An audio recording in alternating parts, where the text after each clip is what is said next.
प्रधानमंत्री नरेंद्र मोदी आज लोकसभा में वंदे मातरम की 150वीं वर्षगांठ पर बहस की शुरुआत करेंगे, जिससे राष्ट्रीय गीत के बारे में कई महत्वपूर्ण और अज्ञात तथ्यों के सामने आने की उम्मीद है। साथ ही चर्चा के दौरान हंगामे के भी आसार है, क्योंकि प्रधानमंत्री ने पहले ही कांग्रेस पर गीत के छंद हटाने का आरोप लगाया है। बहस के लिए 10 घंटे का समय आवंटित किया गया है। पीएम मोदी बहस की शुरुआत करेंगे, जबकि रक्षा मंत्री राजनाथ सिंह दूसरे वक्ता होंगे। विपक्ष की ओर से राहुल गांधी, केसी वेणुगोपाल, मनीष तिवारी समेत कई सांसदों के बहस में हिस्सा लेने की उम्मीद है। लोकसभा के बाद मंगलवार को राज्यसभा में वंदे मातरम पर मंगलवार को चर्चा होगी, जहां गृह मंत्री अमित शाह चर्चा की शुरुआत करेंगे। स्वास्थ्य मंत्री तथा राज्यसभा में नेता जेपी नड्डा दूसरे वक्ता होंगे।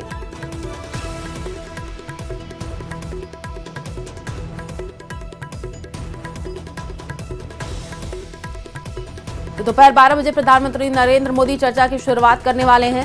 राहुल गांधी, वेणुगोपाल चर्चा में शामिल होंगे। इस वक्त की बड़ी खबर आपको बता रहे हैं, कल राज्यसभा में अमित शाह चर्चा की शुरुआत करेंगे। तो वंदे मातरम पर आज लोकसभा में बड़ी चर्चा होगी। दोपहर 12 बजे पीएम मोदी चर्चा की शुरुआत करने वाले हैं। बड़ी जानकारी आपको दे रहे हैं, लोकसभा में चर्चा के लिए 10 घंटे का समय आवंटित है। दोपहर 12 बजे पीएम मोदी चर्चा की शुरुआत करेंगे। तो इस वक्त की बड़ी खबर आपको बता रहे हैं, वंदे मातरम पर आज लोकसभा में बड़ी चर्चा होगी।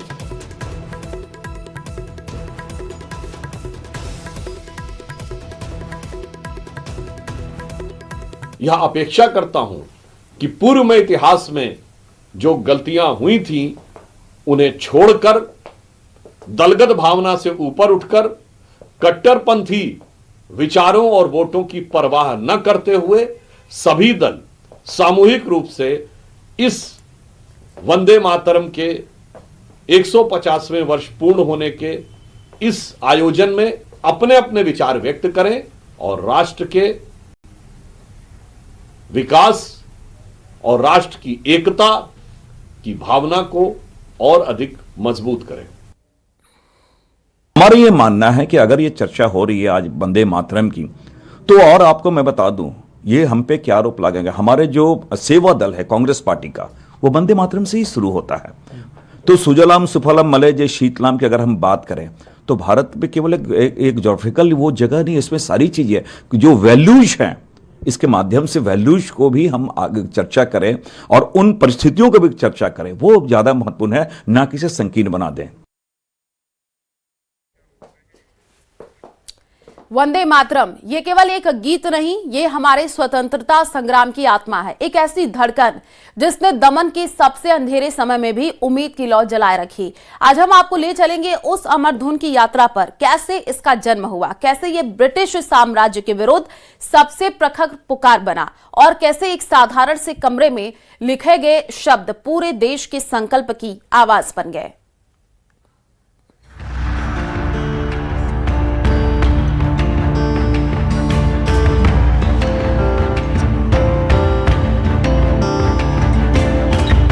राष्ट्रगीत वंदे मातरम भारत भूमि को माता मानकर किया गया वो प्रणाम जो धीरे धीरे बंगाल की गलियों से निकलकर संपूर्ण स्वाधीनता आंदोलन की नब्ज बन गया।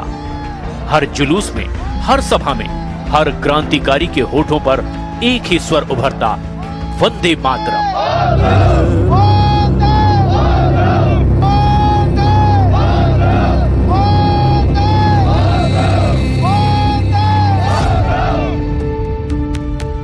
आज पहली बार हम आपको दिखा रहे हैं वो कक्ष, बंकिम चंद्र चट्टोपाध्याय का वो ऐतिहासिक कमरा जहां ये गीत किसी चमत्कार की तरह जन्मा था और फिर सीमाएं लांघकर पूरे विश्व में भारत की पहचान बन गया। ये वही जगह है जहां से वंदे मातरम की जन्म हुई है। ये जो जगह है, ये जो रूम है गवेषणा केंद्र के अंदर, ये आप देख सकते हैं एक स्टैचू है। इस रूम में बैठक खाना बोला जाता था। तो एक जर्नल निकलता था बंगो दर्शन, जहाँ पर पहले वंदे मातरम उन्होंने वंदे मातरम का पहले वहाँ पे निकला था और उसके बाद में आनंद मठ में निकला था। देखिए बंकिम चंद्र चट्टोपाध्याय की जो शॉल है वो यहाँ पे है और बंकिम चंद्र साहित्य सम्राट थे वो, और उनके एक पगड़ी थे वो भी यहाँ पे है। महात्मा गांधी हो या नेताजी सुभाष चंद्र बोस, भगत सिंह हो या सरदार पटेल, हर महान सेनानी की आत्मा में बस यही गीत बजता था। कई नौजवान तो केवल वंदे मातरम गाते गाते ही फांसी के तख्त तक पहुंच गए, लेकिन आवाज उनकी नहीं थमी और ना कभी थमेगी। न्यूज 18 इंडिया आज पहुंचा है बंकिम चंद्र के उस पावन स्थल पर जहां ये गीत पहली बार रचा गया और जहां अब एक स्मारक इतिहास की उस धड़कन को संजोए खड़ा है। वंदे मातरम गैलरी में घुस के सही में रोंगटे खड़े हो जाते हैं, क्योंकि वंदे मातरम से जुड़े हुए हर एक चीज़ है। ये अरविंद घोष ने जो लिखा था वंदे मातरम को लेके वो यहाँ पे है। सारे जो रिकॉर्ड्स रविंद्रनाथ टैगोर ने जो पहला वंदे मातरम गाना गाए थे उनका है। ये वही जगह है जहाँ पर वो पैदा हुए थे और यही वो जगह है जहाँ पर सही में एकदम रोंगटे खड़े हो जाते हैं। ये वो पुराना घर का रेलिक भी है यहाँ पे। समय आगे बढ़ा, देश बदलता गया, लेकिन वंदे मातरम की ज्वाला आज भी उतनी ही उज्जवल है।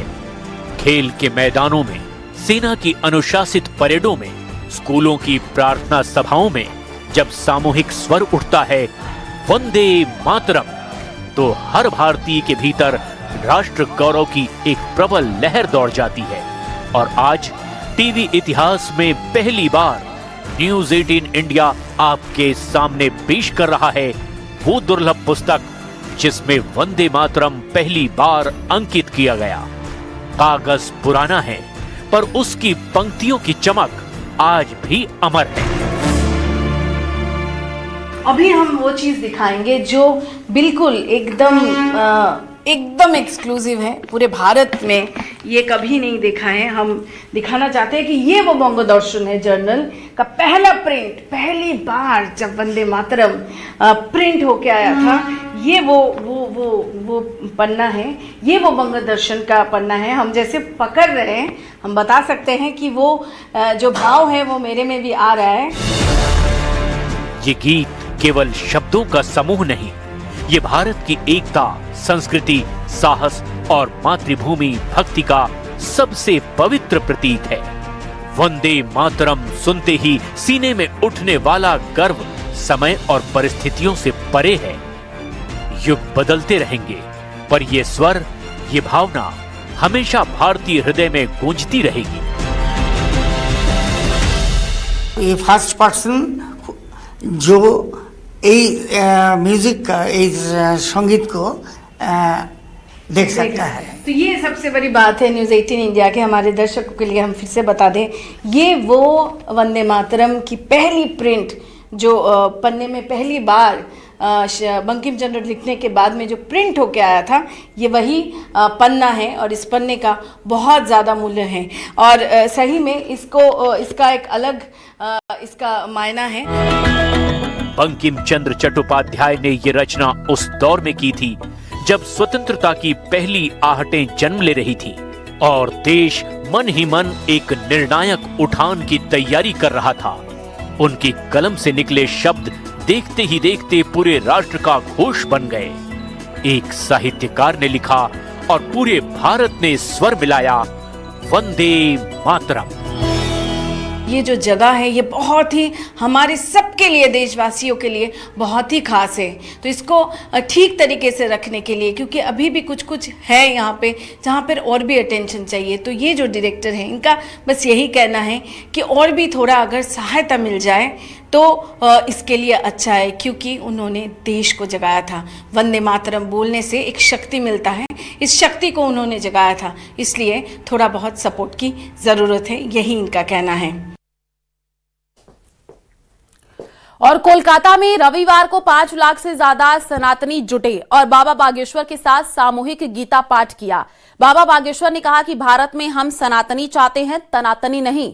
हालांकि इसकी टाइमिंग को लेकर के सवाल उठ रहे हैं। एक दिन पहले ही मुर्शिदाबाद के बेलडांगा में अयोध्या की बाबरी मस्जिद के मॉडल पर आधारित एक मस्जिद की नींव रखी गई थी। यह रिपोर्ट देखिए।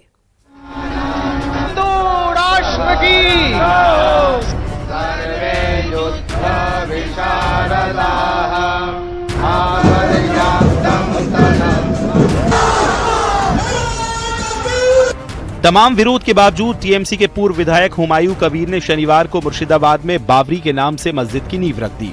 लेकिन आज कोलकाता के ब्रिगेड मैदान में सनातनियों का जमावड़ा लगा। इसमें लाखों की तादाद में लोग इकट्ठा हुए। अलौकिक गीता का पाठ किया गया। सनातन एकता ही इस देश का और विश्व का, विश्व शांति का सबसे बड़ा माध्यम है। भारत में हम तनातनी नहीं, सनातनी चाहते हैं। भारत में हम गजवाए हिंद नहीं, भगवाए हिंद चाहते हैं। गीता एकमात्र ऐसा ग्रंथ है जिसके माध्यम से पूरे विश्व में सामाजिक समरसता, एकता और एकत्व का भाव जागृत किया जा सकता है।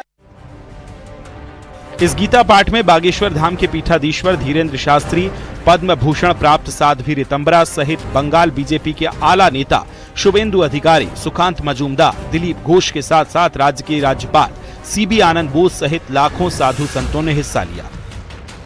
देखिए, बाबरी मस्जिद बंगाल में कभी भी एक्सेप्टेड नहीं होगा। अब मस्जिद बनाए कोई मना नहीं कर रहा है, लेकिन बाबर के नाम से मस्जिद बनाना मुझे लगता है हिंदुओं के ऊपर अपमान करने की, हिंदुओं को आघात करने की एक चेष्टा है। हिंदू समाज इसका सही उत्तर देगा।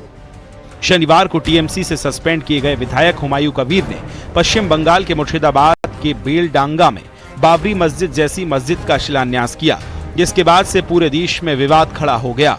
हुमायूं कबीर ने बड़ा ऐलान किया, वो बंगाल में ओवैसी के साथ मिलकर चुनाव लड़ेंगे और अपनी पार्टी अलग बनाएंगे।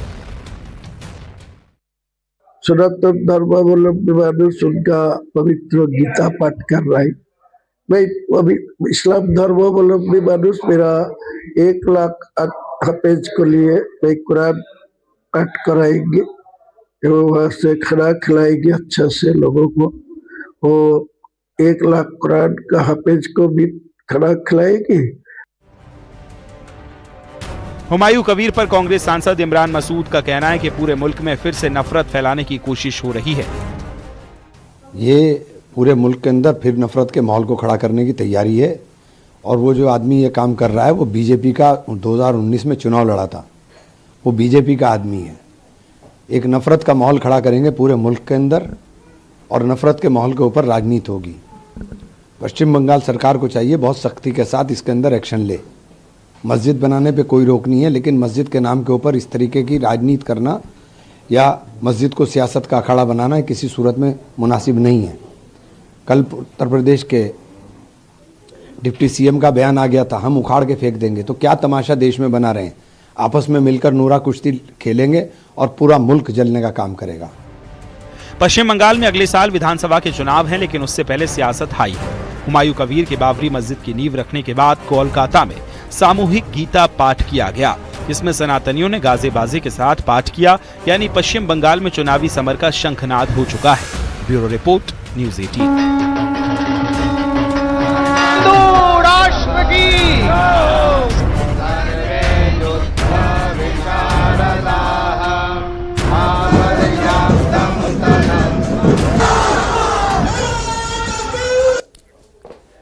और टीएमसी के निलंबित विधायक हुमायूं कबीर का एक बार फिर एक नया ऐलान कर दिया। हुमायूं कबीर ने कहा कि बंगाल में एक साथ 1 लाख मुसलमान कुरान का पाठ करेंगे। हुमायूं कबीर का यह बयान ऐसे समय में आया है जब कोलकाता में एक साथ 5 लाख लोगों ने गीता का पाठ किया है और इसी के जवाब में हुमायूं कबीर ने 1 लाख लोगों के साथ कुरान का पाठ कराने का ऐलान किया है। टीएमसी के निलंबित विधायक हुमायूं कबीर ने मुर्शिदाबाद में बाबरी मस्जिद की नींव भी रखी थी। बाबरी मस्जिद এবং আমার ট্রাস্টিকে সহযোগিতা করবে।